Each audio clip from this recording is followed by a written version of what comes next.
Hi everybody and welcome back to Candidly Liso. I wish we were because this is such a big channel, isn't it? No, but I wish I was back with my series that I had planned, but sadly that is not the case given the riots that are currently ravaging the country.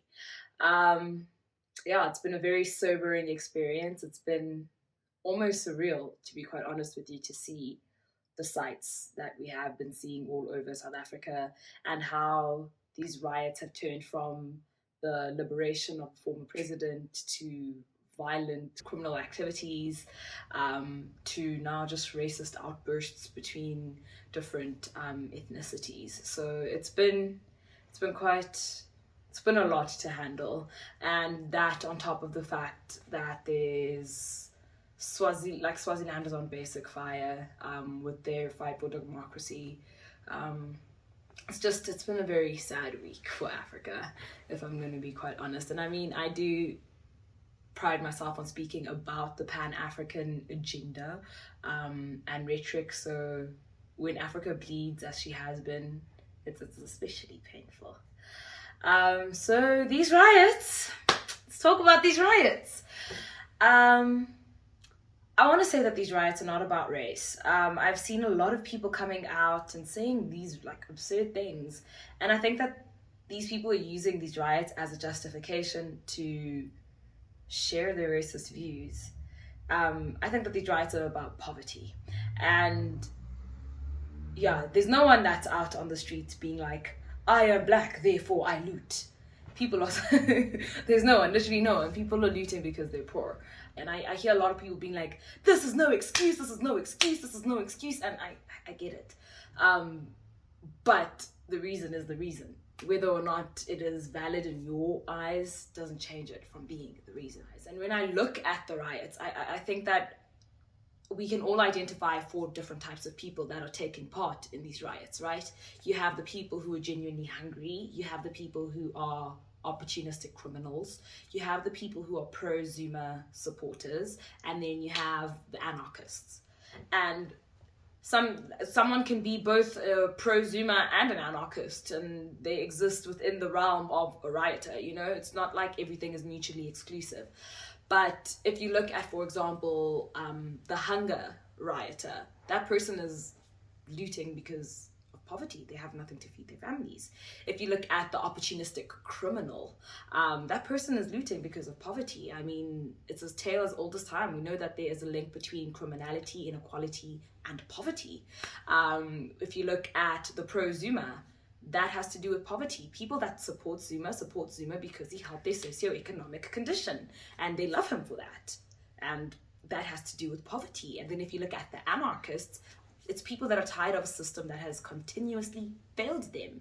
They are tired of the poverty. No matter which way you look at this, no matter what you want to assign, whatever titles you want to assign to these people, poverty has led them to this point.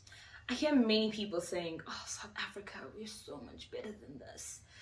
No, we are really not. I don't know why I just laughed there. That is very awkward. I apologize.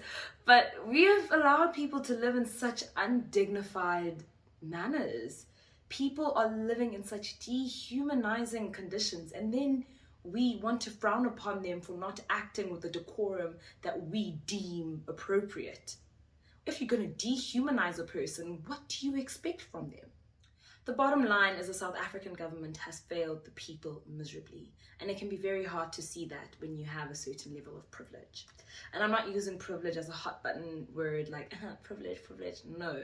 Honestly speaking, many people in South Africa are deemed to have no value in the eyes of the system and merely add to the statistics on unemployment, illness, and crime. South Africa's unemployment rate has risen to 33%. That is not just a statistic. They are faces, names, stories, traumas, frustrations behind those 33%. Those are 7 million plus people who are suffering. These are real people with real dreams, real goals, real hopes that aren't able to live a dignified life due to the shortcomings of this government and the past. I have to add, and the past.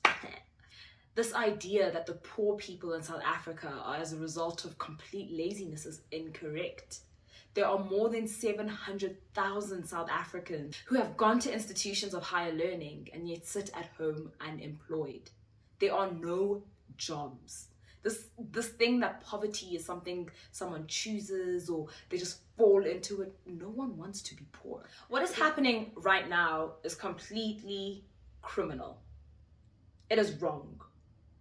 I understand why it is happening, but I think it is wrong. I look at the energy that these people have as they are committing these crimes, and I can't help but wonder, what would South Africa be like if we could put that same middle finger to authority up when it came to issues of gender-based violence, when it came to issues of government corruption, when it came to issues that even poverty, yeah, 100% poverty, they should be galvanizing like this, but not the crime, not the stealing. The thing is, when you want a revolution, you can't control how it comes about. You really can't.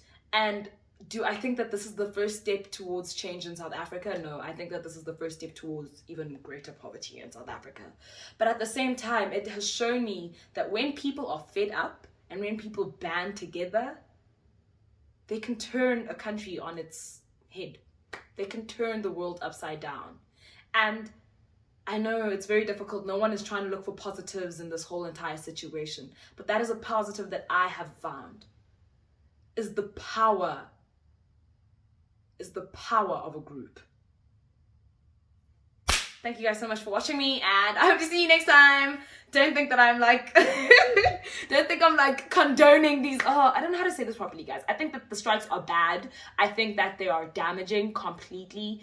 But in the same vein, these strikes were inevitable. It is very, very sad what is going on. And I think that in some cases, it's completely barbaric when you see people stuffing their faces in cake and smiling while stealing an umbrella. You know, like it's weird. It's very like, what the hell? And at the same time, I'm also seeing a lot of like racial tension arising from this, when this honestly has nothing to do with race. And for me, that it shows how many layers of issues South Africa has. We have issues in terms of racism, in terms of governance, in terms of the judiciary system, in terms of corruption, in terms of poverty, in terms of unemployment, so many issues. And this has just been the tipping point. Everybody now is coming out, showing their true colors, and it's going to be interesting. It's going to be interesting. But all I am going to leave you guys with is just pray for South Africa.